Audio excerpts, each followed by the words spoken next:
Shizofreniya nima? Shizofreniya yunonchadan aql, ong bo'linishi degan ma'noni bildirib, miya funksiyalarining buzilishidan odam o'zi bilmagan holda yoki ongli ravishda o'z shaxsini ko'p hollarda qarama-qarshisiga o'zgartirishi. Bu shunday kasallikki, u har bir odamda har xil o'tadi va yuzaga keladi.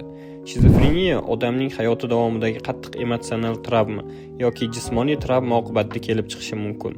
Shizofreniya birinchi marta eramizdan oldingi 7-asrda Misrning Ebers papirusida tilga olingan.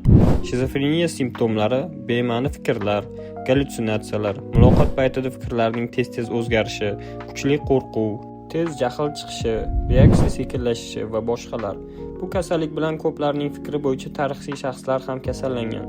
Misol uchun olim Isak Nyuton, musiqachi Jim Gordon, yozuvchi Nikolay Gogol, filosof Friedrich Nietzsche, aktrisa Amanda Bynes, yozuvchilar Ernest Hemingway, Jean-Jacques Rousseau, Mikhail Bulgakov, olim Albert Einstein va boshqalar. Shuni aytib o'tish joizki, yuqorida aytib o'tilgan shaxslarga aniq diagnoz qo'yilmagan. Ularning o'zini tutishi va kuzatuvlar natijasida kelib chiqqan fikrlarga asoslanib aytildi. Video lavha qiziq bo'lgan bo'lsa, like bosing va izohlarda o'z fikringizni qoldiring.